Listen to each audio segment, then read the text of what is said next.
Hello दोस्तों, कैसे हैं आप सब लोग। हम पढ़ रहे हैं जून मंथ का मैगजीन, और जिसमें हम लोग आज पढ़ेंगे डीएम मीन्स डिजास्टर मैनेजमेंट। ठीक है ना। तो डिजास्टर मैनेजमेंट को थोड़ा सा हम इसका प्रीवियस ईयर क्वेश्चंस को सही से देख लेते हैं, उसके बाद हम लोग शुरू करेंगे।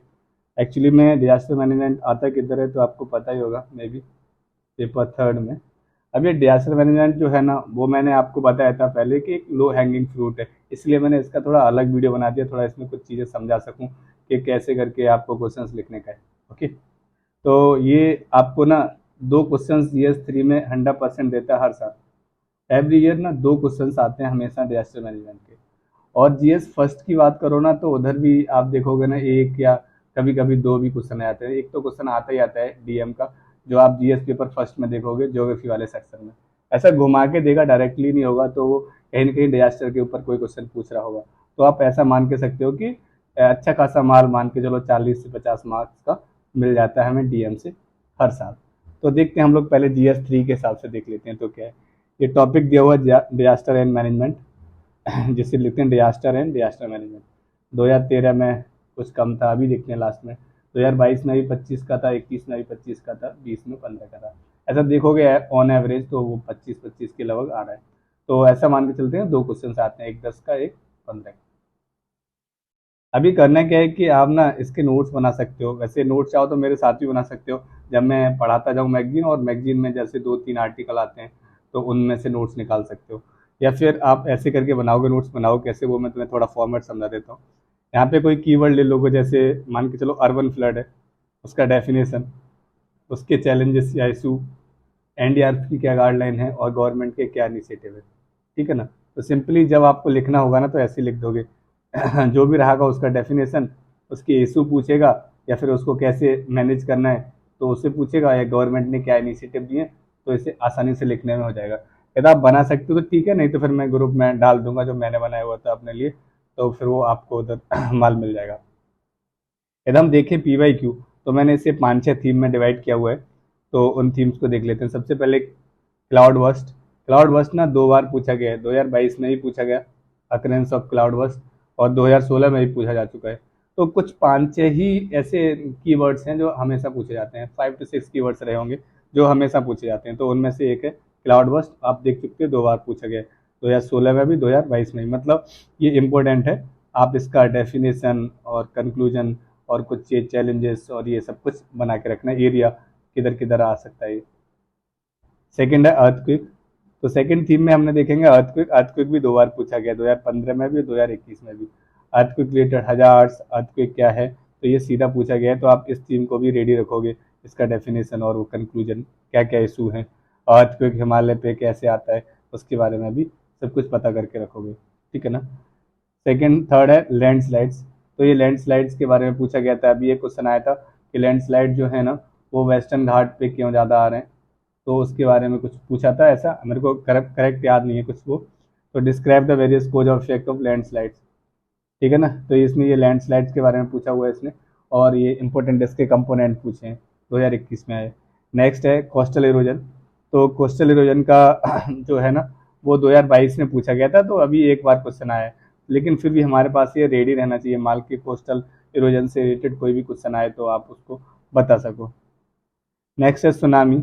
तो सुनामी भी एक बार पूछा गया है, तो इस पर भी आप तैयार कर लो, क्योंकि डिजास्टर है तो थोड़ा बहुत माल रहना चाहिए हाथ में, जो कि वहाँ पे लिखने में ज़्यादा तकलीफ ना हो। नेक्स्ट है ड्रॉट। ड्रॉट 2014 में पूछा गया है, तो ड्रॉट से रिलेटेड आपके पास माल होना चाहिए। नहीं है तो वो आज हम लोग थोड़ा बहुत इकट्ठा कर लेंगे कुछ। अर्बन फ्लड, वो आज हम लोग पढ़ने वाले हैं, पूरा डिटेल आर्टिकल पढ़ेंगे, तो पूरा माल उधर से आप कलेक्ट कर सकते हो कि अर्बन फ्लड्स क्या हैं, इनके चैलेंजेस क्या हैं, इनके लिए सॉल्यूशन क्या है, और एनडीएमए की गाइडलाइंस क्या है। वो सब माल इधर दिया हुआ है, उधर से हम लोग इकट्ठा कर लेंगे। अभी डिजास्टर मैनेजमेंट साइकिल क्या है, ठीक है ना। 2019 दो बार पूछा गया है एक ही साल में, डिजास्टर मैनेजमेंट साइकिल के ऊपर थोड़ा सा अलग अलग करके पूछा होगा। Law regulation and policy measures. अभी जो जो भी इतने भी लॉ बनाए गए हैं डिजास्टर मैनेजमेंट से रिलेटेड, उसको प्रिवेंट करने के लिए या फिर उसको जो भी कुछ है उसके लिए, तो उसमें आप देख सकते हो 2020 में भी दो क्वेश्चन निकले हुए हैं। अभी 2018 में भी पूछा गया था, वो आपको पूछा था Indian disaster risk reduction, DRR, उसके बारे में 2018 में पूछा था कि क्या है, और उसको आपको पूछा था कि जो फ्रेमवर्क है ना अपना 2005 का हाइगो फ्रेमवर्क, उसके बारे में पूछा था कि उससे कैसे क्या क्या डिफरेंट है इसका। तो आपने देख लिया होगा कि कुछ ऐसे 6 से 7 हैं जो कि कीवर्ड्स हैं, इन पे आपको पहले से ही डेफिनेशन बना के रखनी है, उनसे रिलेटेड इशू लिखने हैं, एनडीआरएफ की क्या गाइडलाइन है और गवर्नमेंट ने क्या इनिशिएटिव लिए हैं। जो इनिशिएटिव लिए उनमें से 3-4 इनिशिएटिव याद कर लो, गाइडलाइन आप 4-5 याद कर लो, और इशू 3 से 4-5 याद कर लो सबके। तो इससे क्या होगा, हमारे पास ना 12 से 15 पॉइंट हो जाएंगे, जो 10 मार्क्स वाले के लिए इनफ है, और यही 1-2 बढ़ा दोगे 4 तो फिर वो 15 वाले के लिए इनफ है। आप थोड़ा बहुत लिख देते हो, मान के चलो 10 से 12 लिख देते हो 10 मार्क्स वाले के लिए पॉइंट, और फिर 15 लिख देते हो 15 मार्क्स वाले के लिए, इनफ रहते हैं, मतलब इनके बीच में रहेंगे तो काफ़ी अच्छा मान के चलो मैक्सिमम मार्क्स आप निकाल सकते हो। तो इन सब पे बना के रखो, ये मैंने पूरे थीम निकाल के रखे हुए, आप बाद में इसे डाउनलोड करके अच्छे से पढ़ लेना सारे थीम्स के क्वेश्चंस को, तो आपको और अच्छे से समझ में आ जाएगा कि कैसे क्या चल रहा है। अभी काम की बात आती है कि जो हमने ये सब पढ़ लिए, मैं मान लेता हूँ कि आपने ये पढ़ लिए, आप वीडियो पॉज करके भी पढ़ सकते हो या फिर वैसे भी, तो इनसे हमें क्या निकला, what we learn from PYQ। तो हमने देखा ना, फ्लड, अर्थक्वेक, लैंडस्लाइड और क्लाउड बर्स्ट, इनका रिपीटेशन हो चुका है, मतलब ये 2-2 बार पूछे जा चुके हैं, और कुछ हैं जो नहीं पूछे गए। यदि पूछे गए तो इसका मतलब ये नहीं कि अब आगे नहीं पूछे जाएंगे, क्योंकि डिजास्टर मैनेजमेंट के नाम पे ना यही 7 से 8 कीवर्ड हैं, यही तो हमेशा डिजास्टर कहते हैं। अब उसने सिलेबस में दे रखा है ये, तो भाई हर हाल में 2 क्वेश्चन तो पूछेगा ही पूछेगा। तो अब वो नए तो कोई डिजास्टर बना नहीं लेगा, तो फिर वो इन्हीं को क्या करेगा, रिपीट करके कभी इम्पैक्ट पूछ लेगा, कभी चैलेंजेस पूछ लेगा, कभी इसका पूछ लेगा कि किस हिसाब से इसे मेजर करना चाहिए, कभी ये पूछ लेगा कि ये हिमालय साइड है तो फिर साउथ साइड क्यों नहीं है, या साउथ साइड है तो हिमालय साइड क्यों नहीं है, ऐसे करके वही 4 बातें पूछता रहेगा। मेक श्योर इंट्रोडक्शन कंक्लूजन बना के रखो, हमने बता दिया कि ये बार बार आ रहे हैं, तो हमने ये सीख लिया PYQ से कि हमारे हाथ में इंट्रोडक्शन कंक्लूजन होना चाहिए, नहीं तो फिर वहाँ पे हम बैठे रहेंगे, यदि हाथ में नहीं होगा तो सोचने में बहुत वक्त लगता है। यदि एग्जाम्पल के साथ कुछ डाटा याद रह जाए, मान के चलो आपको याद हो कि ड्रॉट कितने % एरिया में आता है इंडिया में, या किधर आता है ज़्यादा, तो कुछ डाटा होगा तो सोने पे सुहागा है, क्योंकि ज़्यादा मार्क्स मिलने का आशंका रहता है। और cause, effect, mitigation strategy of disaster, ये तो तीनों चीज़ें आपको याद ही हों, 3-3, 4-4 कम से कम, कि क्या कारण है और क्या इफेक्ट है, क्या मिटिगेशन है, क्या स्ट्रेटजी। अब हम लोग सीखेंगे कि लिखना कैसे है। यदि कभी भी ना कोई भी किसी प्रकार का डिजास्टर मैनेजमेंट का क्वेश्चन आता है ना, तो उसे राइट कैसे करते हैं वो कुछ तरीका सीख लेते हैं, तो हम लोग को शायद और ज़्यादा फायदा होगा। क्योंकि अभी तक हमने क्या किया, PYQ से थीम निकाल लिए, ठीक है ना, थीम से हमने सीखा कि करना क्या है, हमें इंट्रो और कंक्लूजन बना के रखने, वो मैं आज दे दूंगा आपको, तो वो भी नहीं बनाने आपको। ओके, अब हमें सीखना है कि क्वेश्चन लिखना कैसे है, तो क्वेश्चन लिखना शुरुआत करते हैं। तो डेटा हमारे पास है, तो फिर हमें क्वेश्चन लिखने में ज़्यादा तकलीफ नहीं होगी। सबसे पहले जब भी हम कॉज लिखेंगे, क्योंकि कॉज तो पूछेगा ही वो, तो जब भी हम कॉज लिखेंगे ना, तो उन्हें 2 हेडिंग्स में हमें डिवाइड करके रखना चाहिए कॉजेस को हमेशा। एक नेचुरल कॉज, ठीक है ना, सेकंड एंथ्रोपोजेनिक कॉज। तो जब भी आप कॉज लिखो तो अलग अलग हेडिंग बनाओ, नेचुरल कॉज, फिर नेचुरल कॉज में अलग अलग हेडिंग बनाओ, कि due to plate tectonic theory, या फिर ड्यू टू कुछ और कुछ और कुछ और। ऐसे ही एंथ्रोपोजेनिक लिखो पहले हेडिंग, फिर उसमें सब हेडिंग बनाओ, कि क्लाइमेट चेंज है, या फिर कहते हैं पॉल्यूशन है, या कुछ भी है, तो उसमें फिर सब हेडिंग बनाओ।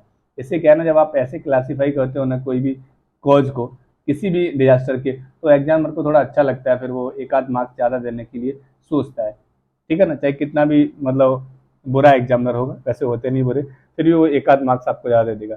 नेक्स्ट, तो कॉज हमने सीखा, तो हमेशा क्या से लिखना है, नेचुरल और एंथ्रोपोजेनिक। नेक्स्ट हमें वरना इफेक्ट पूछे कि इसका इफेक्ट बताओ, या इम्पैक्ट ऑफ डिजास्टर, तो हमेशा ना 2 इम्पैक्ट बताने हैं, एक शॉर्ट टर्म में कि अभी इसका इम्पैक्ट क्या होने वाला है, और एक लॉन्ग टर्म में। कुछ ऐसे इम्पैक्ट होते हैं जो तुरंत नहीं पड़ते हैं, लेकिन काफ़ी टाइम बाद पड़ते हैं, तो शॉर्ट टर्म वाले यहाँ पे लिख दो, और लॉन्ग टर्म वाले यहाँ पे लिख दो। अभी शॉर्ट टर्म में तुरंत, जैसे मान के लो अर्थक्वेक आया है, तो अर्थक्वेक का एक तो अर्थक्वेक खुद में इम्पैक्ट है डिजास्टर मैनेजमेंट, तो उसका शॉर्ट टर्म इम्पैक्ट क्या होगा, शॉर्ट टर्म इम्पैक्ट होगा उससे फ्लड आ सकता है, ठीक है, लैंडस्लाइड हो सकती है, ये शॉर्ट टर्म है, तुरंत के तुरंत वहाँ हो सकता है। जैसे ही वो हुआ, अभी क्लाउड बर्स्ट हो रहा है, क्लाउड बर्स्ट होने के बाद वहाँ ज़्यादा पानी हो गया तो फ्लड आ सकता है, यदि वहाँ पे सही से रेगुलेशन नहीं है, तो उसके साथ लैंडस्लाइड भी हो सकते हैं क्लाउड बर्स्ट के साथ में, क्योंकि वहाँ पे जो भी डेब्रिस या मास है वो मूव कर जाएगा, क्योंकि वहाँ पे मूव करने के लिए लेब्रिकेंट मिल गया, वाटर वाटर वर्क करेगा एज ए लुब्रिकेंट, तो फिर वो वहाँ पे से मूव कर सकता है। तो कुछ शॉर्ट टर्म हो गए, अभी कुछ लॉन्ग टर्म भी रहेंगे कि आगे चल के कोई बड़ी दिक्कत आ जाए, ठीक है ना, एग्रीकल्चर को कोई इम्पैक्ट डाल दे, या फिर किसी क्रॉप को लेके, तो उस हिसाब से आप शॉर्ट टर्म लॉन्ग टर्म में डिवाइड करके रखोगे इफेक्ट। अभी इसे मिटिगेशन स्ट्रेटजी जब भी आप लिखो तो उसे ना डिवाइड करके रखो। सबसे पहले ऐसे डिवाइड कर लो मिटिगेशन को, सबसे पहले इंडिविजुअल लेवल पे, एक इंडिविजुअल को क्या इम्पैक्ट पड़ने वाला है, फिर सोसाइटी लेवल पे, फिर गवर्नमेंट लेवल पे, ठीक है ना। तो 3 पार्ट्स में डिवाइड करके रखो, जिससे ना आपका कुछ जो भी आंसर लिखोगे ना तो बहुत अच्छे से दिखाई देता है कि हाँ ये देखो एकदम सारी चीज़ें इसने डिफाइन की। और जब कोई सब हेडिंग है तो आप अंडरलाइन करते हो ना तो एग्जामिनर को दूर से दिखाई दे रहा होता है, अच्छा ये बहुत अच्छा बच्चा है, इंडिविजुअल लेवल पे ही बता रहा है, सोसाइटी लेवल पे बता रहा है और गवर्नमेंट लेवल पे ही बता रहा है कि कहाँ कहाँ पे क्या क्या हम लोग मिटिगेशन कर सकते हैं या मिटिगेशन स्ट्रेटजी को यूज कर सकते हैं, ठीक है ना। तो बेसिकली ये सब कुछ आप ट्राई करोगे। अब ये ट्राई क्या करना है, एग्जाम वाले डे ट्राई करना है क्या, तो भाई वो एग्जाम वाले डे तो ट्राई नहीं कर सकते हो। तो ये आपको क्या करना है, आपको बिफोर एग्जाम ऐसा 20 से 25 बार ट्राई करना है, तभी फिर वो एग्जाम के दिन ना आपका हाथ एकदम सही से सधा हुआ होगा और आप फटाफट लिख रहे होगे। अदरवाइज क्या होगा, आप इधर उधर देखेंगे, राइट लेफ्ट और फिर कभी आगे पीछे देखेंगे, फिर आपको समझ में आएगा अच्छा इसका ये लिखना है, तो इतना सोच के लिखोगे ना तो फिर आप 20 मिनट में आंसर लिख पाओगे और आप उनको लिखना है 7 मिनट में, तो उधर सोचने का ही नहीं है।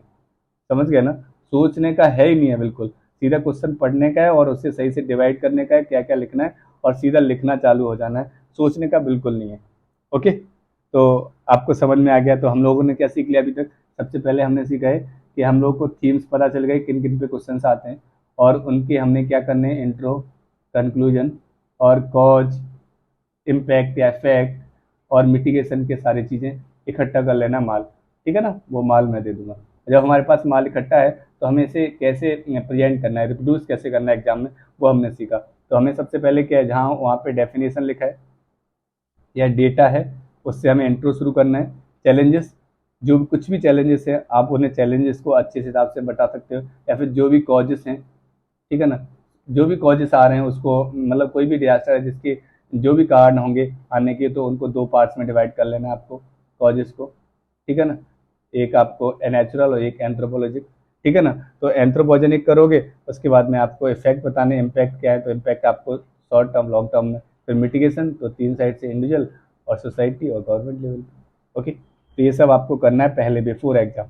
तो सब हेडिंग में ब्रेक करना सीख रहे हो। ऐसे ना आप सब में सारे जितने भी आप क्वेश्चन लिखते हो, डीएम के ही नहीं, जितने भी क्वेश्चन लिखते हो ना उधर यूज करना सीखो। ये कॉज तो हमेशा वैसे ही करो, कॉज को तो मैं हर जगह यूज करता हूँ, कहाँ पे भी कॉज लिखूंगा ना, कॉज इम्पैक्ट, तो उधर मैं लिखता हूँ कि नेचुरल और फिर क्या कहते हैं एंथ्रोपोजेनिक, कौन से, ठीक है ना। तो आपको एनडीएमए कुल क्विकली से पढ़ लेनी है, मतलब जाके जब भी जाओ एनडीएमए की गाइडलाइन को आपको पढ़ लेना है थोड़ा। ये आपको जीओआई जो अपना मेजर डिजास्टर मैनेजमेंट मेजर्स दिए गए ना गवर्नमेंट ऑफ इंडिया के द्वारा, तो आप पढ़ सकते हो, आपको इतना टाइम नहीं है तो वो नोट्स देने का है, वो नोट से पढ़ लेना, ठीक है ना। बाकी एक अच्छा सा कंक्लूजन होना चाहिए, क्योंकि अभी तक हमने कंक्लूजन नहीं देखा था। अभी तक हमने इंट्रो देख लिया था और उसके कॉजेस देख लिए थे, उसके इम्पैक्ट देख लिए थे, उसका मिटिगेशन देख लिया था। हमेशा ना जब भी स्ट्रक्चर बनेगा ना आप देखोगे डीएम के क्वेश्चन का तो यही रहता है, सबसे पहले जो कीवर्ड दिया हो उसका डेफिनेशन, उसके आने के कारण, ठीक है ना, उसके आने के बाद जो इम्पैक्ट हुए, कॉन्सिक्वेंसेस रहे सोसाइटी पे या जिस पे भी, या फिर उसको मिटिगेट किया, ठीक है ना, उसके बाद सीधा कंक्लूजन। तो यही हमेशा फ्रेमवर्क यूज करना होता है हमारे डीएम के सारे क्वेश्चन में, ऐसा ही चलता है ऊपर से नीचे से। तो अभी कंक्लूजन हमें लिखना हो तो कंक्लूजन कैसे लिखेंगे, देखो आप चाहो तो हर एक कीवर्ड पे, चाहे अर्थक्वेक है डिजास्टर मैनेजमेंट में, चाहे ड्रॉट है, चाहे फिर फ्लड, अर्बन फ्लड है, या फिर फॉरेस्ट फायर है, जो भी है उसका अलग से एक कंक्लूजन बना सकते हो और उसको आप रट्टा मारो। या फिर ना जैसे मान के चलो थोड़ा सा स्मार्ट या फिर लेजी हो, या तो स्मार्ट हो आप या लेजी हो, लेजी आदमी ज़्यादा स्मार्ट होता है।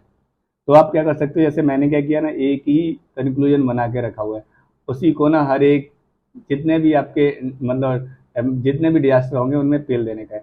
करना क्या है, बस कीवर्ड चेंज कर देने का है, कभी अर्थक्वेक है तो वहाँ लैंडस्लाइड कर देने का है, लैंडस्लाइड है तो कभी क्लाउड बस्ट कर देने का है। बस एक याद करके रखना है, 2 लाइन, और हर जगह उसके कीवर्ड चेंज करके जुगाड़ कर देने का, जैसे मैंने इधर लिखा हुआ है आप ऐसे देख सकते हो। जैसे फॉर एग्जाम्पल के लिए मैंने एक कंक्लूजन बनाया, मैं हर जगह यही यूज करता हूँ।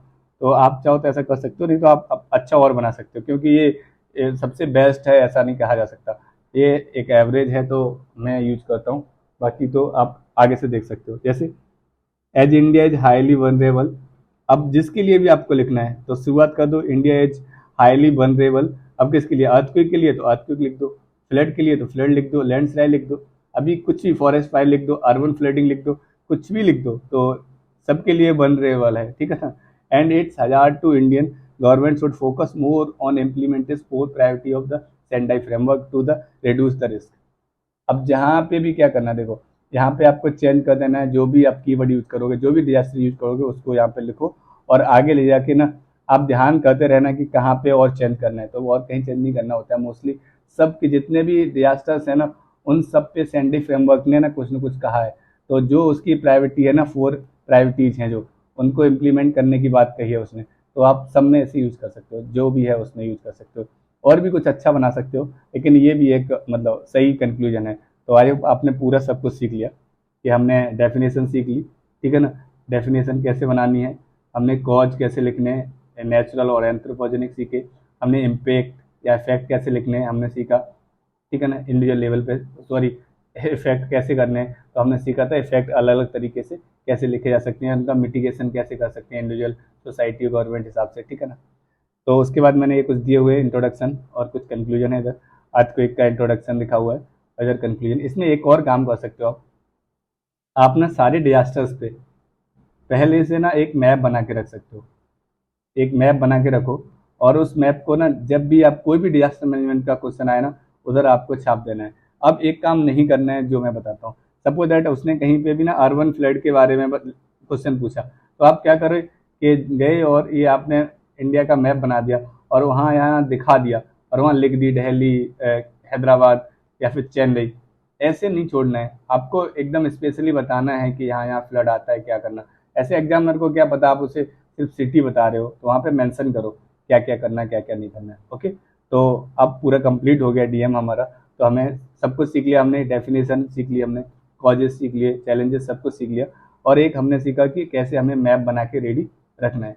कम से कम 4-5 मैप बना लो, और उन्हीं को हर बार बार 3 से 4 बार प्रैक्टिस करोगे तो प्रोड्यूस हो जाएगा, ओके। तो इधर आपको इंट्रो मिल जाएगा अर्थक्वेक का, इधर कंक्लूजन है, लैंडस्लाइड का आपको इंट्रो है, कंक्लूजन है, हीट वेव्स का इंट्रो है, कंक्लूजन है, फ्लड का इंट्रो है, कंक्लूजन है, अर्बन फ्लड का, ठीक है ना, ये ड्रॉट, इंडस्ट्रियल, बायोलॉजिकल, डीएम, इन सब का लिखा हुआ है। बाकी आप इधर ये डाउनलोड कर लेना ग्रुप से और उधर देख लेना, और कुछ नए आते हैं या फिर कुछ और है तो उसका आप मैगजीन से जब हर मंथ हम लोग पढ़ेंगे तो उधर से आप निकाल सकते हो, वैसे भी मैं बताता रहता हूँ वहाँ पे कि क्या क्या निकालना है, ठीक है ना। आप शुरुआत करते हैं मैगजीन की, मैगजीन में क्या है। तो डिजास्टर मैनेजमेंट के नाम पे क्या है कि अभी जो मिनिस्ट्री ऑफ होम अफेयर्स है ना, उसने 8,000 करोड़ का डिजास्टर मैनेजमेंट के लिए स्कीम लॉन्च किया है, कहा है कि 8,000 करोड़ रुपए हम डीएम के लिए कुछ स्कीम्स में देंगे, जिससे कि इसको अच्छे से इम्प्लीमेंट किया जा सके, या फिर जो भी समस्याएं होती हैं उनको सही से रिजॉल्व किया जा सके। तो यहाँ पे ना इन्होंने बताया कि scheme were launch at the meeting conduct with the states and union territory administration under the vision as the rate 24/7। अभी देखो यहाँ पे मैंने बोला एक और कंक्लूजन मिल गया, ये भी हम हर एक में यूज कर सकते हैं, ठीक है ना। आप वो वाला कंक्लूजन चाहो तो यूज कर लो जो मैंने पहले बताया था, चाहो तो आप इसे भी यूज कर सकते हो। कैसे यूज कर सकते हो, आप किसी भी डिजास्टर को लिखोगे, सपोज दैट आप लिखो लैंडस्लाइड, लैंडस्लाइड का कंक्लूजन लिखोगे तो लिखोगे फिर 10 for vision at the rate 47 to further strengthening the disaster risk reduction system in the country to make the Indian disaster resilient. आप ऐसे भी लिख सकते हो फॉर विजन 2047, ठीक है ना, 2047 के लिए हमें क्या करना पड़ेगा, अपने डिजास्टर मैनेजमेंट का स्ट्रेंथन करना पड़ेगा, रिस्क रिडक्शन को, और country to make Indian disaster resilient, ठीक है ना। तो इससे आप इजीली एक कंक्लूजन बना सकते हो कि आपका जो विजन है 2047 वाला वो कैसे कंप्लीट होगा। तो आपको पता है कि आपको स्ट्रेंथन करना पड़ेगा डिजास्टर रिस्क रिडक्शन, ठीक है ना, सिस्टम को, और आपको इंडिया को कैसे बनाना पड़ेगा, डिजास्टर रेजिलियंट, ओके। तो एक कंक्लूजन आपको इधर मिल गया, आप इधर से कॉपी मार सकते हो, ठीक है ना। तो कुछ करंट में कुछ खास बात नहीं थी। अब ये रुपए याद नहीं रखने हैं कि 8,000 करोड़ को हमें दिया गया है, वो हमारे कोई काम करनी है, ठीक है ना। अभी एक किधर किधर दिया गया है तो उन्होंने बताया 825 crore landslide risk mitigation project में दिया गया है, 5,000 करोड़ है वो कहीं मॉडर्नाइज फायर सर्विस के लिए दिया गया है, ठीक है ना। इन्होंने एक बात बताई है कि इन्होंने एक नई अप्रोच शुरू की है जिसका नाम है holistic and integrated management approach. पहले चलती थी रिएक्शनरी एंड रिलीफ सेंट्रिक, तो इन्होंने इसको रिप्लेस किया है इससे, ठीक है ना। अभी ये PYQ में नहीं पूछा जाएगा, सॉरी उसमें मल्टीपल क्वेश्चंस में नहीं पूछा जाएगा अपने पीटी में, जो कि आपको पूछेगा किसने किसको रिप्लेस किया है, ठीक है ना। तो ये कोई काम की नहीं है, आप बस थोड़ा सा याद कर लो, इसलिए मैंने इधर लिख दिया। अभी देखो, step taken to move away from reaction relief centric approach. अभी इस अप्रोच से चलेंगे तो क्या करना है, holistic approach to disaster management. वो कैसे होती है, वो इधर देखो, ये लिखा हुआ है सब कुछ, prevention, mitigation, preparedness, response, recovery, ठीक है ना। ये पूरा एक सर्किल बना देना है आपको। ये इतना अच्छा नहीं बनाना है आपको, एक गोला बनाना है या फिर ऐसे गोले बनाने हैं, ठीक है ना। और इनको ऐसे करके घुमा देना है, तीर से जोड़ देना है, ठीक है ना। और यहाँ लिख देना है जो भी है डिजास्टर मैनेजमेंट का हॉलिस्टिक अप्रोच है, जो भी कुछ लिखना है वो लिख देना है, ठीक है ना। Enhance and proactive fund allocation. अभी ये और अच्छा कैसे कर सकते हैं, तो इनके लिए वही बातचीत कर रहे हैं कि हमें फंड्स को बढ़ाना पड़ेगा, ठीक है ना। और हमें जो अपना आईसीटी है ना, इंफॉर्मेशन एंड कम्युनिकेशन टेक्नोलॉजी, उसको थोड़ा अच्छा करना पड़ेगा, कोऑपरेशन करना पड़ेगा स्टेट्स और यूनियन के बीच में, और involvement community at grass root. जो अपनी कम्युनिटी है उसको ग्रास रूट पे हमें उसे शामिल करना पड़ेगा। जैसे वो आपदा मित्र होते हैं, आपदा मित्र का मतलब है जो आपदा के टाइम पे आपके काम आते हैं, वही आपदा मित्र होते हैं, ठीक है ना। वॉलंटियर होते हैं ये, उस टाइम पे वहाँ पे ट्रेनिंग व्रेनिंग दी जाती है और उन्हें सिखाया जाता है कि आपदा के टाइम पे आपको कैसे लोगों को बचाना है, इसलिए उनको ऐसे आपदा मित्र कह देते हैं। अभी ना मेन बात आती है कि चैलेंजेस क्या है डिजास्टर मैनेजमेंट में। ये पूरा डिजास्टर की बात हो रही है, कोई पर्टिकुलर एक डिजास्टर की बात नहीं हो रही है। और ये भी हमने जो देखा था ना, ये भी पूरा डिजास्टर के लिए ही ये सॉल्यूशन थे कि हमें क्या क्या करना चाहिए। तो चैलेंजेस क्या है, सबसे पहला चैलेंज है कि पुअर कोऑर्डिनेशन है, मल्टीपल एजेंसी हैं, मतलब 36 जात की अलग अलग एजेंसी बना रखी हैं, वो आपस में ही कोऑर्डिनेट नहीं कर पाती हैं कि क्या करने का है, क्या करने का है। एक बोल रही है कि ये करने का है, दूसरा बोलती है ये नहीं करने का है, तीसरा बोलती है हाँ करने का है, फिर चौथा बोलेगी नहीं करने का है। तो मतलब वो काम वहीं के वहीं रखा हुआ है। एक बोलेगा हाँ, बोलेगा नहीं, हाँ नहीं, वो कट्टा और वो चेक वाला गेम से खेलते रहते हैं। तो इनका कोऑर्डिनेशन सही करना पड़ेगा। कोऑर्डिनेशन सही कैसे होगा, हमें एक ही कोई ऑर्गेनाइजेशन बनानी पड़ेगी या कोई एक एजेंसी बनानी पड़ेगी, उसके अंडर बाकी को कर देना पड़ेगा, जिससे कि सब उसको रिपोर्ट करें और वो अच्छे से हैंडल कर सके कि हाँ क्या करने का क्या नहीं करने का। वरना फिर वो सही और गलत के चक्कर में पीछे।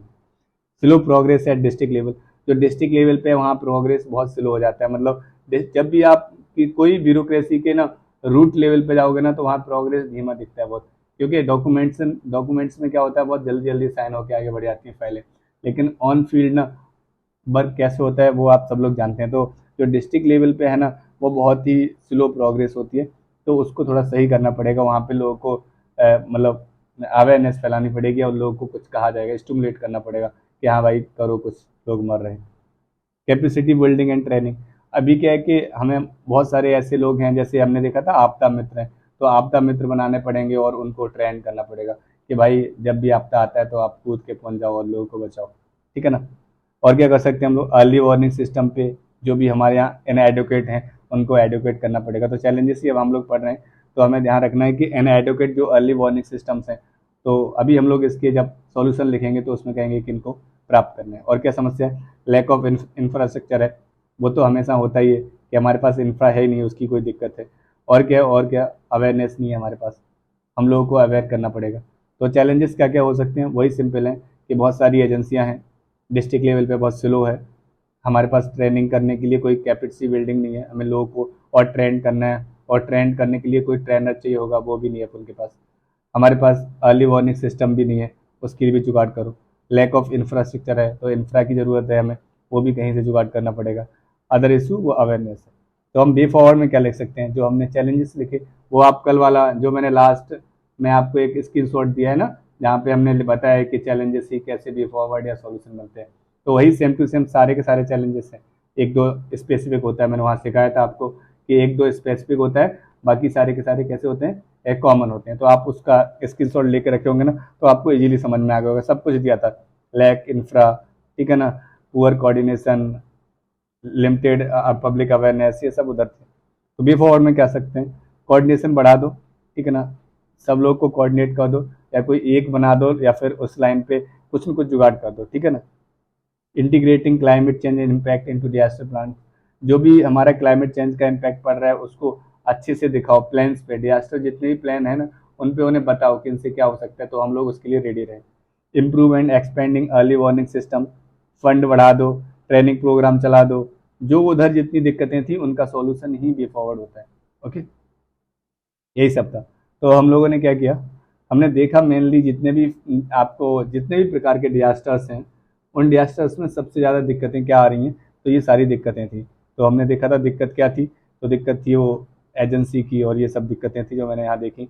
जो आपकी मल्टीपल एजेंसी हैं, स्लो प्रोग्रेस है डिस्ट्रिक्ट लेवल पे, कैपेसिटी बिल्डिंग एंड ट्रेनिंग है, ठीक है ना, वार्निंग सिस्टम नहीं है, इंफ्रा नहीं है हमारे पास, अवेयरनेस नहीं है, तो उनकी ये सॉल्यूशन है। और बी फॉरवर्ड इधर दिए हुए थे इन्होंने कि हमें फंड को एलोकेशन करना पड़ेगा, आईसीटी के साथ जुगाड़ करना पड़ेगा, कॉपरेशन करना पड़ेगा स्टेट्स और यूनियन का, ठीक है ना, और आपकी जो ग्रास रूट लेवल पे हमें मिलके आपदा मित्रों को ट्रेन करना पड़ेगा। तो ये डिजास्टर का सारा समस्या था, सॉल्यूशन, वे फॉरवर्ड, और हमने क्या कहते हैं चैलेंजेस देखे थे। अब हम लोग नेक्स्ट डिजास्टर पढ़ेंगे, पहला टेस्ट, तो ये अर्बन फ्लड। अब ये अर्बन फ्लड क्यों, कि अभी आपने देखा होगा ना दिल्ली में भी लास्ट मंथ दिल्ली में बाढ़ आई हुई थी, बहुत ज़्यादा लोग देखे होंगे आपने नालियों में तैरते हुए। तो वो सब लोग जो आपने देखे थे ना, वो पुलिस सुपरस्टार नहीं थे, वो सब लोग ना रियल में आदमी थे, जो कोई ऐसे बड़े स्टार नहीं है, लेकिन वो फिर भी नालियों में तैर रहे थे। तो क्यों तैर रहे थे, उसका रीज़न था ना अर्बन फ्लड। अब दिल्ली में अर्बन फ्लड आई है, ऐसा कुछ नया था, तो कहोगे दिल्ली में ही नहीं, बहुत सारी जगह आती है। न्यू दिल्ली का एक एग्जाम्पल है, बेंगलुरु में आती है, हैदराबाद में आती है, और भी 36 जात के ऐसे शहर हैं जहाँ पे ये आती है, ठीक है ना। तो अभी चेन्नई में भी आती रहती है मोस्टली टाइम पे। तो अभी इसे हम लोग देखते हैं, पूरा एक डिजास्टर को कंप्लीट करेंगे अच्छे से, तो इसके नोट्स आपको निकाल के रखने हैं। तो अर्बन फ्लड है, तो इसका डेफिनेशन क्या रहता है, तो आपको इधर ही मिल गया। ये क्या है define, excessive run off in development urban areas, कि जो एक्सेसिव वाटर होता है ना वो उधर चला जाता है डेवलप एरिया पे, तो उधर क्या कहते हैं उसे, अर्बन फ्लड कहते हैं। तो आप इधर से निकाल सकते हो अच्छे से डेफिनेशन। अब ये डेफिनेशन जो हो जाए, उसके बाद एग्जाम्पल आपके पास होना चाहिए। तो दिल्ली का एग्जाम्पल है आपके पास, बेंगलुरु में लास्ट ईयर आई थी, और हैदराबाद में लास्ट से लास्ट ईयर मतलब 2020 में आई थी। ओके, तो ये देख रहे होगे आप लोग कि बहुत ज़्यादा बढ़ रहा है, ये 6 टाइम इंक्रीज हो रहा है लास्ट के टाइम से अर्बन फ्लड। अब ये समस्याएं क्यों अर्बन फ्लड की, वो समझते हैं। Current challenges to urban flood management, तो आप इधर से ना डेफिनेशन लिख सकते हो कि urban flood are defined as excessive run off in development urban areas where storm water doesn't have anywhere to go due to the poor capacity of drainage system causing inundation, ठीक है ना। तो उसकी वजह से वहाँ पे रुक जाता है पानी, और उसके बाद फ्लड बन जाता है, क्योंकि वो जो वहाँ पे अर्बन एरिया में जो वहाँ पे ड्रेनेज सिस्टम है ना, वो इतना सफिशिएंट अच्छा नहीं है कि वो सारे पानी को आसानी से बाहर ले जा सके ड्यू टू टाइम, मतलब एक टाइम ड्यूरेशन के हिसाब से लेके तो जाता है, लेकिन वो बहुत स्लो, तब तक तो बाढ़ आ जाती है, फिर हम लोग को निकलने में बहुत दिक्कत हो जाता है। अब ये दिक्कत आ क्यों रहा है, वो देखते हैं, इसके चैलेंजेस क्या हैं। तो सबसे पहला वो चैलेंजेस, आपको कभी भी कुछ न मिले तो आप हमेशा क्लाइमेट चेंज के ऊपर रख दो। आपने देखा होगा ना मोस्टली टाइम पे, ऐसे जिन लोगों का एंथ्रो है ना, उन लोगों को पता होगा कि जब भी कोई चीज़ ना आप प्रूफ कर पा रहे हो ना, मतलब साइंस से या फिर अपने दिमाग से ना, तो उसको रिलीजन से जोड़ दो, ठीक है ना। अभी मान के चलो कि जैसे ये बिल्डिंग है, अभी ये बिल्डिंग डिजास्टर में गिर गया, इसके नीचे मान के चलो कोई पर्सन था, तो अभी ये बिल्डिंग गिर गया, ये तो आप प्रूफ कर दो बिल्डिंग गिर गया, क्योंकि बिल्डिंग कमजोर था, जो भी था, ठीक है ना। अभी ये प्रूफ नहीं कर पाओगे आपकी, जब ये बिल्डिंग गिरा तब यही आदमी ये नीचे क्यों था, मतलब ये आदमी का ही नीचे क्यों था, तो फिर इधर रिलीजन लाना पड़ेगा। क्यों, क्योंकि इसकी मौत आ गई थी, ठीक है ना, या फिर इसी के भाग खराब थे, जो भी था ना। तो ये दिक्कत आपको प्रूफ करनी पड़ेगी। वैसे ही कुछ भी आपको लिखना हो ना, तो आप सिंपली समझा सकते हो कि हाँ भाई कोई भी दिक्कत आ रही है तो क्लाइमेट चेंज के ऊपर रख दो। तो ये रखना है आपको कि जो भी है, सबसे पहले global climate change and urban heat island effect the resulting the change of weather pattern. तो इनकी वजह से ना क्लाइमेट चेंज और अर्बन हीट आइलैंड की वजह से ना क्लाइमेट चेंज हो गया। क्लाइमेट चेंज था ना, उससे वेदर पैटर्न चेंज हो गया, सॉरी, और इसके चक्कर में बारिश हुआ और फिर ये सब कुछ खेल खराब हो गया। नेक्स्ट क्या कर सकते हो, ड्रेनेज पैटर्न की बात कर सकते हो कि ड्रेनेज जो इंफ्रा है ना, वो कुछ अच्छा नहीं है, मतलब पुराने ज़माने का बना हुआ है, इतना सफिशिएंट नहीं है कि वो सब पानी को बहा सके। ओके, अनप्लान डेवलपमेंट है, पुअर लैंड यूजिंग प्लानिंग, मतलब सिटी है ना वो प्लान नहीं थी, ऐसे ही जिसका दिल किया उधर उसने अपना घर बना लिया, और फिर नाले को बहुत पतला कर दिया, नाले के ऊपर से अपना क्या कहते हैं रैंप बना दिया गाड़ी चढ़ाने के लिए, फिर वो अलग दिक्कत है। क्योंकि अनप्लान जब भी डेवलपमेंट होता है ना, अनप्लान जब भी कोई भी इंफ्रा बनता है, उसमें ये दिक्कत रही जाती है, क्योंकि सारे लोग ना सेम साइज का नाला नहीं बनाएंगे, ड्रेनेज सिस्टम में इशू आने ही आना है, तो फिर वो रोड पे भर जाएगा, और रोड पे भर जाएगा तो फिर फ्लड का एक पूरा रूप ले लेगा। तो सबसे पहला क्या है, क्लाइमेट चेंज की वजह से वेदर पैटर्न चेंज हो गया है, ड्रेनेज इंफ्रा है ना वो सही से अच्छा काम नहीं कर रहा है, और हमने जो अनप्लान डेवलपमेंट किया है उसकी वजह से भी इशू है। Lack of financial resources for implementing effective flood management strategy. अब क्या है ना, अब उनके पास पैसा भी नहीं है, तो अब माल नहीं है, तो फिर माल नहीं है तो हम लोग इम्प्लीमेंट नहीं कर सकते जो मैनेजमेंट स्ट्रेटजी है उनके लिए पैसा मांगता है, और पैसा चाहिए तो पैसा है नहीं हमारे पास, सिंपल। तो कितने हमने 4 से 5 चैलेंजेस देख लिए, तो आपको समझ में आ गए होंगे। पहला तो क्लाइमेट चेंज, फिर वो ड्रेनेज का इंफ्रा नहीं है, नाले वाले सही से बने नहीं है, ठीक है ना, अनप्लान डेवलपमेंट है, अनप्लान पूरी कंस्ट्रक्शन हुआ है, इलीगल मान के चलो, या फिर इलीगल तो नहीं कहेंगे, अनप्लान कहेंगे, ठीक है ना। अभी इलीगल भी कर लेते हैं, 3 फ्लोर बना लेते हैं, 4 फ्लोर 5 फ्लोर बना लेते हैं कुछ लोग, तो उससे फ्लड का कोई लेन देन नहीं है। खैर, तो आपको ध्यान रखना है कि अनप्लैंड है, okay. Lack of financial resources, वो पैसा नहीं है तो माल मांगता है इसकी इफेक्टिव जो भी है आपकी इम्प्लीमेंट करने में मैनेजमेंट स्ट्रेटजी को, ठीक है ना। तो अभी वे फॉरवर्ड क्या कहेंगे, अब हम लोग क्या बता सकते हैं इसमें। तो इसमें सबसे पहले क्या है, हम इसको ना देखें तो वैसे ही कह सकते हैं कि भाई थोड़ा फंडिंग दो, जिससे कि वो मैनेजमेंट स्ट्रेटजी है ना जो भी किसी भी डिजास्टर की वो इम्प्लीमेंट हो सके भाई, तो पैसा मांगता है, ठीक है ना। तो सबसे पहले अडॉप्टिंग इंटीग्रेटेड इकोलॉजिकल अप्रोच, या फिर enhance capacity of drainage system. वो जो नाले पतले हैं या फिर सही से उनका इंफ्रा नहीं बना हुआ है तो उनको चौड़ा कर दो और फिर उनको गहरा कर दो, जिससे पानी इजीली बाहर जा सके। Creating detail food hazard and zone map. अब क्या करो, जिधर जिधर ये बाहर आता है उधर का मैप बना के दे दो, ऐसे इंडिया का मैप बनाओ और उसे बता दो कि भाई इधर उधर बाहर आता है। फिर अब इंडिया की बात कर दी मैंने, ऐसी कोई सिटी है तभी दिल्ली का इधर मैप बना के दे दो कि भाई इधर उधर बाहर आ सकता है, ठीक है ना। अब मयूर विहार साइड कहाँ आएगा, ये उधर साइड आ सकता है, तो उधर पहले से ही हम लोग अच्छे से सारी चीज़ें यूज करके रखें क्या क्या करना। तो मैप बनाना भी जरूरी है। Conserve conservation and restoration of urban water body, फिर वो इधर झील वील बना के रखो, ठीक है ना। वैसे तो केजरीवाल जी ने कहा ही था कि झीलों का शहर बनाएंगे, तो इधर कुछ बना के रखो जिससे कि लेक्स, ओके, झील या फिर कुछ और तरीके जिसमें पानी चला जाए और फिर सड़कों पे पानी ना भरे, जिससे हम लोग आसानी से निकल सकें, ओके। तो ये अपना ख़त्म होता है। तो अर्बन फ्लड्स क्या है, तो हमने पढ़ा था कि जो ज़्यादा पानी भर जाता है वही अर्बन फ्लड है, excessive run off in development in urban areas. अब ये कारण क्या है, तो हमने देखे थे वो क्लाइमेट चेंज है, ड्रेनेज मतलब नाले पतले हैं और अच्छे नहीं बने, अनप्लान डेवलपमेंट है, ठीक है ना, पैसा नहीं है हमें इम्प्लीमेंट करने के लिए। वे फॉरवर्ड क्या देंगे उसी जैसा कि हमें पैसा दो, ठीक है ना, हमें कैपेसिटी बढ़ानी पड़ेगी नाले की, नाला चौड़ा करना पड़ेगा, गहरा करना पड़ेगा, मैप बना के दो हमें, जिससे कि हम पता कर सकें ये वाला एरिया खतरनाक है बाढ़ की बजाय, तो हम उस एरिया में पहले से ही लोगों को कहें कि आप लोग जैसे ही थोड़ा बहुत बाढ़ आने वाली हो हम कहें आप रेस्क्यू कर लो इधर से, या फिर उनको डिस्प्लेस कर दें। फिर उनका और क्या कर सकते हैं, उधर हम लोग लेक वेक बना सकते हैं जिसमें आसानी से पानी बह सके, ओके। तो नेक्स्ट आते हैं फायर्स। ये भी काफ़ी इजी सा मतलब डिजास्टर है जो मोस्टली टाइम देखा जाता है। इस बार हमने देखा था ना मुखर्जी नगर में वही किसी कोचिंग इंस्टीट्यूट में आग लगा था, तो उसका भी एग्जाम्पल हम लोग इधर अभी रखेंगे कि उधर क्या हुआ था कि ना ही सही से कोई फायर के लिए कोई रेगुलेशंस थे जिन्होंने फॉलो किया हो उन कोचिंग वालों ने, और फिर इजीली उधर आग लग गया, तो जो बे था वो रुक गया, फिर वो बच्चे छत से कूद कूद के नीचे गिर रहे थे। तो क्या है फायर के, in India fire incident are often witness densely populated urban area, congested market, factory, slums, resident building and public transport system, causing wide speed destruction and loss of life and property. तो ये लोग कहना चाह रहे हैं कि mostly ना आग जिधर लगता है ना बहुत डेंसली एरिया होता है, मतलब डेंसली का मतलब होता है बहुत घना एरिया होता है, जिधर आदमी बहुत होता है, ठीक है ना, मतलब बहुत भीड़ रहता है ऐसा समझ लो। तो उधर ही मोस्टली टाइम पे लगेगा, या स्लम में लगेगा, या फिर किसी फैक्ट्री में लगेगा। कंजेस्टेड मार्केट मतलब ऐसा मार्केट होगा जो बहुत कंजेस्टेड होगा, जहाँ ऐसी धारावाहिक जैसी पतली पतली गलियाँ होंगी जिनमें एक आदमी निकल सकता है, वापस आएगा तो दूसरे वाले को दीवार से चिपकना पड़ेगा, ठीक है ना। तो ऐसी जगह ही आग लगता है। तो इसमें हम इंट्रो कैसे लिखेंगे, अभी इसका डेफिनेशन नहीं आग का लिखने बैठोगे, तो हम इसमें इंट्रो लिखेंगे किसी एग्जाम्पल से शुरू करेंगे। तो एग्जाम्पल अपन के पास है अभी मुखर्जी नगर वाला, जो तो इन्होंने भी अभी नहीं दिया हुआ है, तो हम लोग वहीं से शुरू कर सकते हैं, ठीक है ना। तो इन्होंने पुराने एग्जाम्पल दिए हुए हैं तो हम नया ले लेंगे। Commercial complex fire in the, अच्छा ये हैदराबाद का है, hotel fire in Karol Bagh, ये अपना मिल गया, ये याद रहेगा, ठीक है ना, दिल्ली में 2019 में लगा था। उपहार सिनेमा 1997 में, तो बहुत पुराना है। तो अभी मुखर्जी नगर का आप एग्जाम्पल लेके इंट्रो शुरू कर सकते हो कि इधर इधर ऐसा हुआ है, तो अभी चैलेंजेस क्या हैं वो हम लोग देखते हैं, ये आग लग क्यों रही है।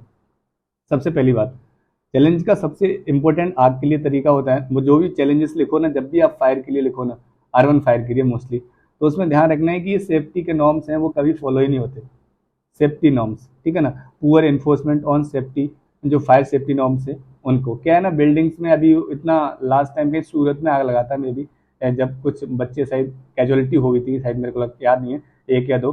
तो उसमें क्या, उसके बाद ने क्या किया था, जो CO2 के सिलेंडर्स है ना, वो हर एक जगह लागू कर दिए थे।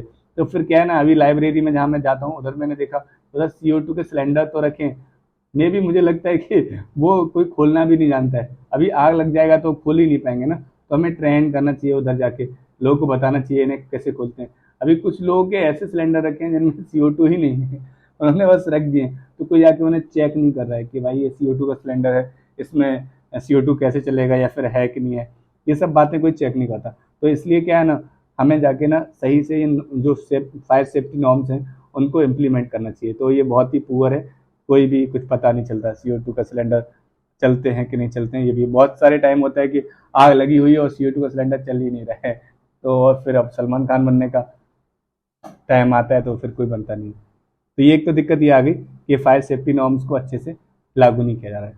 Lack of uniformity and rule and limited and opportunity of fire. हाँ, अब क्या है ना कि जो रूल्स है ना वो हर एक का अलग रूल है, सब अपने मन की कर रहे हैं। अभी अलग अलग जगह पे ना अलग अलग रूल्स बना के रखे हैं, कि जैसे अभी देखो मान के चलो डिपेंड ऑन बिल्डिंग हाइट, उसके अलग नॉर्म्स हैं, कैपेसिटी और सेफ्टी नॉर्म्स हैं, fire safety norm in some state depend on the building height. अभी कुछ स्टेट्स है ना वहाँ पे ना सेफ्टी नॉर्म्स डिपेंड करते हैं कि बिल्डिंग की हाइट पे, बिल्डिंग की हाइट कैसी है उसके हिसाब से कुछ सेफ्टी नॉर्म दिए जाते हैं। अब पता नहीं मेरे को ये सब सेफ्टी नॉर्म्स कैसे होते हैं, वो हमें पता भी नहीं करना है, क्योंकि हमें कोई आग बुझाने वाली नौकरी नहीं करनी है, ठीक है ना। तो बस इतना याद रखो कि वो सेफ्टी नॉर्म्स सब जगह सेम नहीं है, तो वो दिक्कत होता है। कैपेसिटी एंड रिसोर्स कंस्ट्रेंट, वो लोकल गवर्नमेंट्स जो है ना उनके पास ना पैसा है ना रिसोर्सेस हैं ऐसे कि ये वो आग के लिए कुछ कर सकें, तो वो एक दिक्कत हमेशा रहता है। इंफ्रास्ट्रक्चर इशू वो तो है ही नहीं, इंफ्रा की तो हमेशा दिक्कत रहती है। Narrow lens densely populated area, अभी मैंने क्या बताया कि ये मान के चलो दो बिल्डिंग्स हैं, इन दोनों के बाद बीच में ना इतना पतला, मान के चलो 5 से 6 फीट का सड़क है या फिर वो गली है, तो आदमी को दिक्कत होता है। अभी जो मुखर्जी नगर वाला था उसका इशू सुना था कि उसमें एक ही स्टेयर्स था, ठीक है ना, ऐसा 5-6 फ्लोर 5-6 माले का बिल्डिंग था, उसमें एक ही स्टेयर था, स्टेयर पे ही इधर बाजू में मीटर्स लगे हुए थे उसके इलेक्ट्रिसिटी के, उनमें आग लगा तो ऊपर चला गया स्टेयर से होता हुआ, तो फिर वो रास्ता ब्लॉक हो गया ना, तो दिक्कत हो गया, तो वो एक बड़ा दिक्कत है। तो आपने जो देखा है, आपने जो आजू बाजू सुना है ना, उसके हिसाब से ये आंसर लिख सकते हो। तो आपने देखा ना कि इंफ्रास्ट्रक्चर बहुत इशू है, नैरो लेंस हैं, ठीक है ना, और बहुत पतले तरीके से निकल नहीं पाते हैं। अभी negligence and low awareness among citizens, अभी सिटीजन जो भी है ना वो भी इतने अवेयर नहीं है अबाउट द अर्बन फायर्स, वो आग के बारे में जानते नहीं। मैंने अभी बताया नहीं था आपकी थोड़ी देर पहले कि CO2 के सिलेंडर्स चलाते कैसे हैं, ये भी पता नहीं, इवन मेरे को भी पता नहीं है, क्योंकि कभी कोई सिखाता ही नहीं है। अभी कहीं आग लग जाएगी तो कैसे चलाना है, नो कुछ लोग तो निकालते हैं उसके बाद आधे तो CO2 उधर ही निकाल देते हैं, उसके बाद सिलेंडर फेंक देते हैं आग में, तो वो भी एक इशू है, ठीक है ना भाई। तो ये काफ़ी इशू हमने देखे, हमें पहले देखा कि जो फायर सेफ्टी नॉर्म्स हैं वो सही से यूज नहीं हो रहे हैं, ठीक है ना।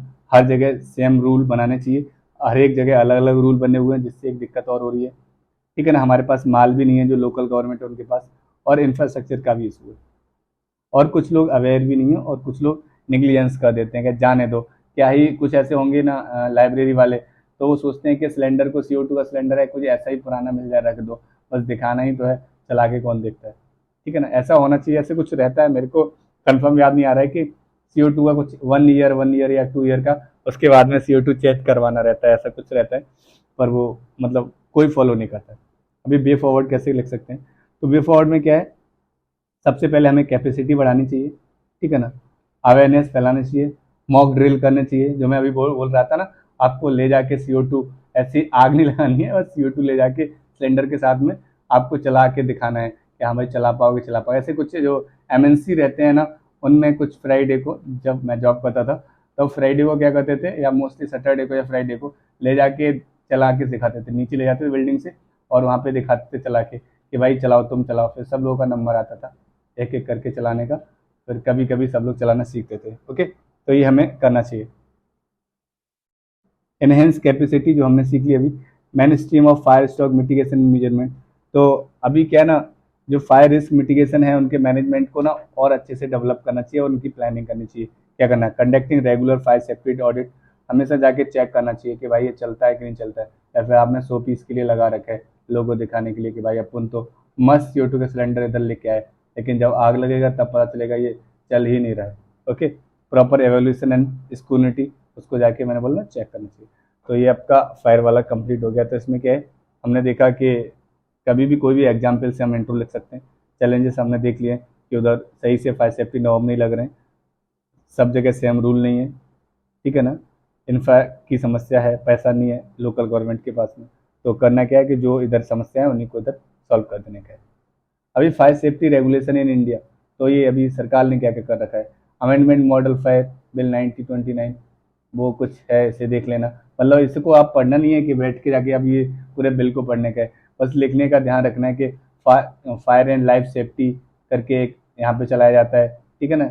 और आपको याद हो national building code of India, ऐसे कुछ के याद लिख सकते हो उसे, नहीं तो आप NDMA को लिखो और आगे बढ़ जाओ, ठीक है ना, कि उधर उन्होंने कुछ कुछ बात की ही होगी, चाहे आपने ना पढ़ा हो तब भी लिख दो, क्योंकि उन्होंने सारे डिजास्टर मैनेजमेंट के बारे में बात की है, सारे डिजास्टर्स के बारे में, सॉरी।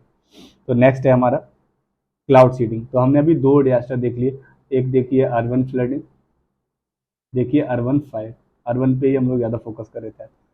थर्ड है क्लाउड सीडिंग। अब ये क्लाउड सीडिंग क्या है, काफ़ी इंपॉर्टेंट मुद्दा है cloud seeding. Cloud seeding news के में, क्योंकि वो IIT कानपुर ने ना अभी क्लाउड सीडिंग को ना सक्सेसफुली पूरा जो मिशन था उन्होंने कंप्लीट किया है। अभी ये क्लाउड सीडिंग क्या है और हमारे पेपर में कैसे आ सकता है, इस पर हम बात करते हैं IIT पहले, ठीक है ना। तो सबसे पहले हमारे पास ना थोड़ा सा कुछ छोटा सा इंट्रो होना चाहिए, क्लाउड सीडिंग के बारे में कुछ मिल जाए हमें पता। तो डेफिनेशन है इसकी, cloud seeding is a kind of weather modification technology to create artificial rain. तो अपन के पास इंट्रो मिल गया, मस्त डेफिनेशन है इसका। क्लाउड सीडिंग क्या है, a kind of weather modification, मतलब इसमें क्या करते हैं कि वेदर जो हमारा रहता है ना उसको मॉडिफाई करते हैं, ठीक है ना। तो वही टेक्नोलॉजी है। तो क्या कर सकते हो कि cloud seeding is a kind of a weather modification technology to create artificial rainfall. Okay, तो जो हमारा जो वेदर है उसमें कुछ मॉडिफिकेशन करेंगे और आर्टिफिशियल रेनफॉल लाने के लिए कैसे करते हैं ये भी सीख लेते हैं थोड़ा जल्दी से। ऐसे ना कोई ऐसा लेंगे, आपको एयरक्राफ्ट लेंगे और उससे ना गिराना शुरू कर देंगे, न्यूक्लियाई गिराना शुरू कर देंगे, ठीक है ना। अभी 2 तरीके से गिरा सकते हैं इन्होंने, तो एयरक्राफ्ट से निकाला। आप ना ऐसा कैनन लगा सकते हो, ऐसा ये बंदूक का कैनन जैसा है, ठीक है ना। आप कैनन से भी ये न्यूक्लियाई छोड़ सकते हो आसमान में, जिधर भी बादल होंगे उधर, जहाँ बादल होंगे वहीं पे आपको न्यूक्लियाई छोड़ने कैनन से। फिर या फिर कैनन से छोड़ सकते हो या फिर एयरक्राफ्ट से, 2 में से किसी से भी। उधर क्या होगा, वो न्यूक्लियाई आपके जो भी वहाँ पे बादल हैं उनके साथ रिएक्ट करेंगे और वहाँ से नीचे लेके आएंगे उनको, और वो वेपराइज होने के बाद में, सॉरी कंडेंसेशन होने के बाद में वो नीचे बरस जाएंगे, बस सिंपल सा है। तो इसमें करना क्या है थोड़ा सा हम जान लेते हैं। सबसे पहले क्या है, an aircraft inject silver iodide. हाँ, मोस्टली इसमें यूज क्या होता है तो मैं इधर पहले देख लो, मेनली 8 एलिमेंट्स यूज होते हैं, जिनमें 1-2 को याद रखना है। सिल्वर आयोडाइड ये मोस्टली ना जो वनडे एग्जाम्स होते हैं ना उनमें पूछता है वो, कि वो सिल्वर आयोडाइड है ना, या रेनफॉल में, या फिर इसे क्या बोलते हैं कृत्रिम वर्षा, ठीक है ना, कृत्रिम वर्षा में कौन सा ये कुछ यूज होता है। तो आर्टिफिशियल रेन में ना सिल्वर आयोडाइड यूज होता है, अमोनियम नाइट्रेट यूज होता है। ये मैं क्यों बता रहा हूँ, क्योंकि अभी लास्ट ईयर ना 2022 में उन्होंने ना एसिड रेन पे क्वेश्चन पूछ लिया था कि एसिड रेन किसके कारण होता है। तो उधर वो केमिकल पूछ सकते हैं ना, तो आपको पीटी के लिए ये आपको याद रखना है कि जब भी आपको मतलब आर्टिफिशियल रेनफॉल लेना है ना, या फिर जब भी आर्टिफिशियल रेन के साथ में ये सी बीडिंग करनी है, जो क्लाउड सीडिंग सॉरी, तो इसके साथ में कौन सा यूज करना है, सिल्वर आयोडाइड, ओके। और अमोनियम नाइट्रेट, और भी हैं 5-6 लेकिन उनको याद नहीं रखना है, लेकिन ये इंपॉर्टेंट थे इसलिए मैंने इन्हें डिब्बे में बंद कर रखा है। तो ये लार्ज कैनन से या एयरप्लेन या फिर एयरक्राफ्ट से कुछ भी कर सकते हैं। तो आपको करना क्या है, एयरक्राफ्ट लेना है और उसमें सिल्वर आयोडाइड को क्या करना है, छोड़ना है बादलों के ऊपर, ठीक है ना, ये सिल्वर आयोडाइड रेड कलर वाली, ओके। तो इसे छोड़ के आप जैसे ही छोड़ोगे ना, सेकंड, ये क्या है, the chemical mimic the particle that serve as the surface of condensation that create water droplet. जहाँ जो कंडेंसेशन होगा ना उस पर जैसे ही गिरेंगे तो वो क्या कर किस में चेंज हो जाएंगे, ड्रॉपलेट्स में, और उसके बाद क्या होगा, वो नीचे गिरेंगे और उसके बाद पानी बरसने लग जाएगा। एक और तरीका है इसका, इससे समझ सकते हो, इन लोगों को समझानी है। ये आपका प्लेन है, प्लेन आया भागता हुआ, ठीक है ना। तो इधर ये बादल पहले से था, चुप चुप चुप करता हुआ प्लेन आया, उसने क्या किया, ऊपर से न्यूक्लियाई डाल दिए, सिल्वर आयोडाइड और भी उनके 36 जात के जो चीज थे।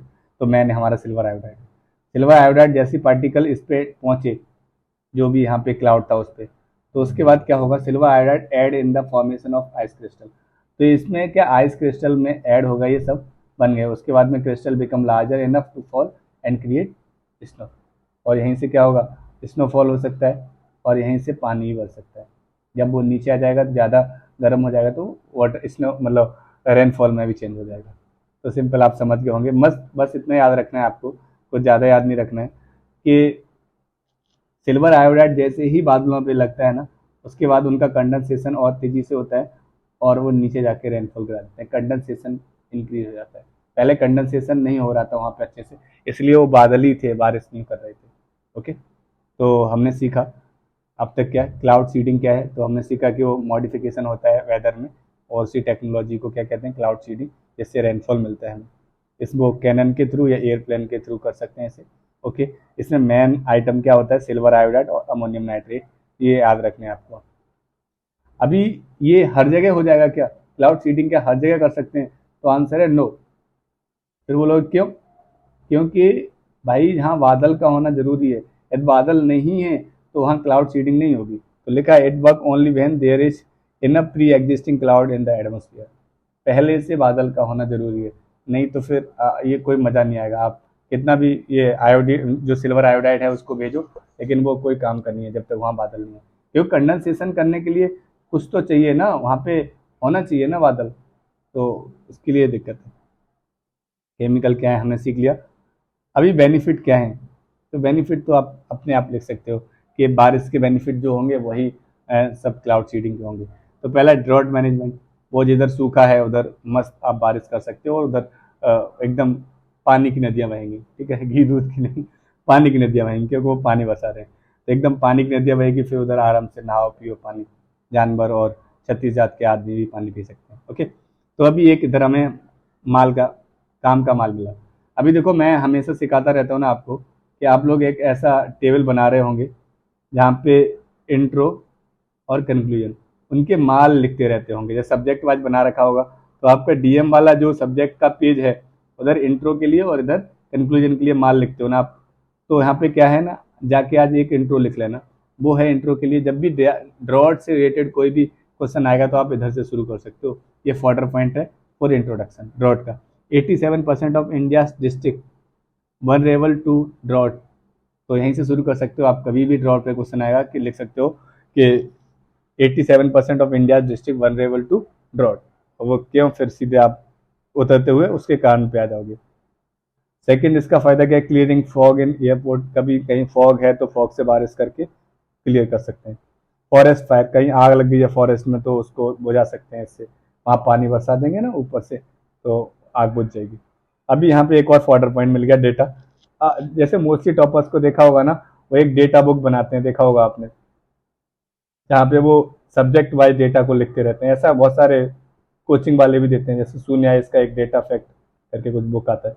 तो वो हम लोग खुद बना लेंगे तो शायद मुझे लगता है ज़्यादा याद करने में फ़ायदा होता है। हम अपने हाथ से लिख रहे होते हैं, ऐसे यहाँ से माल लिख रहे होते हैं, क्योंकि हमें पता होना चाहिए ना कि इसे यूज कहाँ करेंगे। मैं हमेशा सबको एक ही बात के लिए बार बार प्रेशराइज करता हूँ कि हमने कोई भी चीज़ लिखी है तो हमें ये नहीं पता इसे यूज कहाँ करना है, तो उसका कोई मीन्स नहीं है, वो लिखा रह जाएगा। ऐसे 1000 किताबें लिखी हुई हैं, वो कभी यूज नहीं आएगी। तो इधर क्या कर सकते हो, फाइट फॉरेस्ट वाइज। हाँ, इंडिया स्टेट ऑफ जो India state of forest report है 2021 ने बताया था 35.46 of the forest cover is prone to forest fire. तो यहाँ से फॉरेस्ट फायर के बारे में जब भी क्वेश्चन आए तो डेफिनेशन लिख सकते हैं हम लोग, as per the report of Indian state forest, ठीक है ना, 2021। इसने बताया कि 55.46% of the forest cover is prone to forest area. फिर उसके बाद आगे जो भी पूछा हो उसको बढ़ाना शुरू कर देते। तो इसका पहला फायदा हमने देखा, वो सूखे जगह आग बुझा देगा। सप्रेस हेल, जहाँ हेल गिर रहे होंगे तो उनको सप्रेस कर सकता है। डाइवर्ट रेनफॉल, रेनफॉल डाइवर्ट कैसे कर सकता है, जैसे मान के चलो ये एरिया है ए, ये एरिया है बी, ए में तो टपाटप बारिश हो रही है, बी में सूखा है या कम हो रही है, तो यहाँ से यहाँ पे ले जा सकते हैं हम थ्रू इनके क्लाउड सीडिंग के, ठीक है ना। तो डाइवर्ट कर सकते हैं एक जगह से दूसरी जगह पे। इम्प्रूव वाटर अवेलेबिलिटी, जहाँ सूखा है वही ड्रॉट वाला, या फिर वाटर नहीं है तो उधर इससे पानी बरसा के पानी की नदियाँ बहा सकते हैं। अब ये इशू क्या है क्लाउड सीडिंग में, इशू तो बहुत है भाई। बायो एक्यूमुलेशन हो जाता है। अभी जो सिल्वर आयोडाइड है ना, ये देखो सिल्वर आयोडाइड, तो सिल्वर आयोडाइड में क्या है ना, ये आपका फैट सॉल्युबल है, तो क्या होगा जहाँ जाएगा ना वहाँ एक्यूमुलेट हो जाएगा, और वो टॉक्सिक होता है। तो टॉक्सिक होने के कारण क्या होगा, आगे चला जाएगा दूसरे, ऐसे मान के चलो आपने पढ़ा होगा ना एक्यूमुलेशन क्या होता है। Accumulation is the process chemical in the organic that the take place on the rate of intact. छोड़ो हम बताते हैं। ये कोई मान के चलो पर्सन है, अब ये खाता है फिश, ठीक है ना, ये फिश है, और ये है पानी जहाँ रहती थी फिश, और ये पानी आया आपका क्लाउड सीडिंग से, ठीक है ना। क्लाउड सीडिंग के थ्रू यहाँ पानी में ये जो अपना फिश था ना, तालाब था, ये पॉन्ड है ना, जो ये पॉन्ड आया, ठीक है ना, जो यहाँ क्लाउड सीडिंग से पानी आया पॉन्ड में, अब पॉन्ड में आ गया सिल्वर आयोडाइड, सिल्वर आयोडाइड चला गया मछली के पेट में जो यहाँ फिश है, ठीक है ना। अब फिश को खाया अपन ने जो ह्यूमन है, तो क्या होगा कि जो सिल्वर आयोडाइड का जहाँ पे भी एक्यूमुलेशन हुआ था यहाँ पे पॉन्ड में फिश के साथ, वो पूरा पूरा हमारे साथ आ गया, ठीक है ना। तो ऐसे क्या है ना, आगे आगे बढ़ता चला जाता है, इसे बायो एक्यूमुलेशन या एक्यूमुलेशन कहते हैं, ठीक है ना। तो ध्यान रखना है कि केमिकल जो ऑर्गेनिज्म है वो किसी भी जगह पे फंस जाते हैं किसी के साथ में, तो एक्सक्रीट नहीं होते हैं क्योंकि फैट सॉल्युबल, ठीक है ना, नहीं है। इंक्रीज कार्बन फुटप्रिंट, अभी वो कार्बन डाइऑक्साइड चाहिए होगी ना ऊपर क्लाउड सीडिंग के लिए, क्योंकि वहाँ ड्राई आइस होता है, तो उधर जीएचजी गैस बन जाएंगी, तो वो कार्बन फुटप्रिंट बढ़ जाएंगे। अनसर्टेनिटी ऑफ द इफेक्टिवनेस, अब ये जरूरी नहीं है कि वो हर जगह जहाँ पे भी डालोगे मस्त इफेक्टिव होगी, कभी कभी कहीं इफेक्टिव है और कहीं नहीं है। Not all type of cloud are suitable, अभी हर जात का क्लाउड जो है ना वही वर्षा नहीं करता है, कुछ क्लाउड वर्षा करते हैं कुछ नहीं करते हैं, तो फिर वहाँ पे भी दिक्कत है, जहाँ आपने बारिश करवा दी और पता चले वो क्लाउड को मौज ही नहीं आई, फिर उसने बारिश ही नहीं की। डिस्ट्रीब्यूट, हाँ, डिस्टर्बिंग हाइड्रोलॉजिकल साइकिल, जो हाइड्रोलॉजिकल साइकिल है ना जो हमारा नेचर चलाता है उसको डिस्टर्ब कर रहा है ये, और ये नेचर के खिलाफ जा रहा है, तो फिर वो मज़ा नहीं आएगा नेचर को भी, ठीक है ना। तो हमने देखा अभी क्लाउड सीडिंग क्या है, हमने समझा वो एक और काइंड का वेदर मॉडिफिकेशन टेक्नोलॉजी है, और ये कैसे होता है तो हमने सीख लिया, और ये क्या क्या यूज होता है वो भी हमने जान लिया। और मोस्टली इसमें जो यूज होने वाला सिल्वर आयोडाइड, इसके फ़ायदे क्या हैं, वो हर जगह ड्रॉट सही कर सकते हैं, आग बुझा सकते हैं फॉरेस्ट में, हेल्स को सप्रेस कर सकते हैं, डाइवर्ट कर सकते हैं एक जगह से दूसरी जगह पानी ले जा सकते हैं, इम्प्रूव वाटर अवेलेबिलिटी ला सकते हैं। अभी ये चैलेंजेस क्या हैं, इशू क्या है, तो बायो एक्यूमुलेशन का एक दिक्कत है, कार्बन फुटप्रिंट बढ़ जाएगा, अनसर्टेनिटी ऑफ इफेक्टिवनेस है, हर एक जात का बादल बारिश नहीं करता है, ठीक है ना, और हाइड्रोलॉजिकल जो अपनी साइकिल है वो डिस्टर्ब हो रही है। ये सब दिक्कतें, कुछ फायदे थे। अभी इसका हम देखते हैं जल्दी से कंक्लूजन। अब ये कंक्लूजन जो है ना, ये कंक्लूजन आप कहीं पे भी यूज कर सकते हो, मेरे को काफ़ी अच्छा लगा। जैसे cloud seeding technology hold significant promise to addressing water scarcity mitigation drought conditions, however to fully unlock this potential further improve are needed. इतना ही लिखना है आपको, आगे का नहीं लिखना है, जो मैंने ये कर रखा है इतने में ही काम हो जाएगा।